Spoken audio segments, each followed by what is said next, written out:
ఎమ్మెల్యేలకు చీరలు గాజులు పంపిస్తున్నారని చెప్పేసి మీడియా జరిగింది, మాట్లాడడం జరిగింది. 1,50,00,000 పైగా అంటే సగం జనాభా మహిళలుగా ఉన్నటువంటి మేము మహిళల యొక్క మనోభావాలు దెబ్బతినే విధంగా ఎమ్మెల్యే పాడి కౌశిక్ రెడ్డి మాట్లాడినటువంటి దృశ్యం స్పీకర్ గారికి వారిని ఎమ్మెల్యే నుంచి డిస్క్వాలిఫై చేయాలని చెప్పేసి విజ్ఞప్తి చేయడం జరిగింది. ఎందుకంటే రాజ్యాంగం మీద ప్రమాణం చేసి ప్రజల యొక్క హక్కులను కాపాడుతాం, అందరినీ సమానంగా చూస్తామని చెప్పేసి రాజ్యాంగ పరంగా ప్రమాణం చేసినటువంటి ఎమ్మెల్యేలు సగం జనాభాలో సగభాగంగా ఉన్నటువంటి మహిళల్ని కించపరిచే విధంగా అంటే తక్కువగా చాతగాని వాళ్ళగా ముద్రించే ప్రయత్నం ఇవాళ ఎమ్మెల్యే గారు చేసింది కాబట్టి వారిని డిస్క్వాలిఫై చేయాలని చెప్పేసి విజ్ఞప్తి చేయడం జరిగింది. అంతేకాకుండా నిన్న కూడా ఒక అంశం మాట్లాడారు. మళ్ళీ తెలంగాణ రాష్ట్రంలో బతుకొచ్చిన వాళ్ళ గురించి మాట్లాడారు.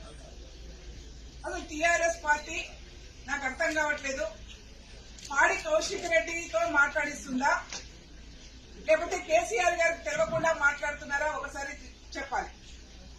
పాడి కౌశిక్ రెడ్డి గారు మాట్లాడుతున్నటువంటి ఎమ్మెల్యేగా ఉండి మాట్లాడుతున్నటువంటి ఆయన మహిళల్ని కించపరుస్తున్న విధానం గాని తెలంగాణ రాష్ట్రంలో ఇతర రాష్ట్రాల నుంచి బతుకు తెరువు కోసము ఇక్కడ నుంచి వలస వచ్చినటువంటి వాళ్ళని గాని కించపరిచే విధంగా మాట్లాడుతున్నటువంటి పాడి కౌశిక్ రెడ్డి విధానం పట్ల గౌరవ కేసీఆర్ గారు స్పందించాలని చెప్పేసి విజ్ఞప్తి చేస్తా ఉన్నాం. ఒకవేళ కేసీఆర్ గాని హరీష్ రావు గారు గాని ఈ విషయంలో స్పందించకపోతే వాళ్లే మాట్లాడించినట్టుగా అనుకోవాల్సి వస్తుంది.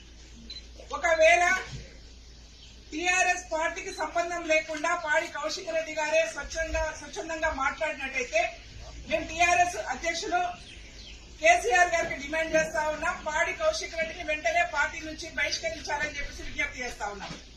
అట్లాగే అసెంబ్లీలో ఉండి ఒక గౌరవ స్థానం ఎమ్మెల్యే స్థానంలో ఉండి మాట్లాడుతున్నటువంటి పాడి కౌశిక్ రెడ్డికి మేము మొన్ననే చూపించాము, మహిళల్ని కించపరిచే విధంగా మాట్లాడితే చెప్పు దెబ్బలు తింటామని చెప్పాం. మేము మరొకసారి విజ్ఞప్తి చేస్తా ఉన్నాం, హెచ్చరిక జారీ చేస్తా ఉన్నాం టీఆర్ఎస్ పార్టీ నాయకులకు.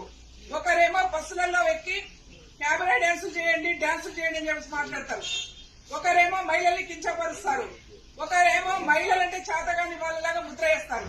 కాబట్టి వీళ్ళందరూ కూడా బుద్ధి రావాలంటే తెలంగాణ రాష్ట్రంలో మహిళల నుంచి వీళ్ళకు ఎదురు దెబ్బ తిరిగే అవకాశం ఉంటుంది. మహిళలు తిరగబడే రోజు ఆసన్నమైందని చెప్పి తెలియజేసుకుంటూ గౌరవ స్పీకర్ గారికి ఇలాంటి నాయకులు సమాజాన్ని గౌరవించలేని వాళ్ళు, సమాజంలో సగభాగంగా ఉన్నటువంటి మహిళల్ని కించపరిచే వాళ్ళు అసెంబ్లీలో ఉండే ఆస్కారం లేదు.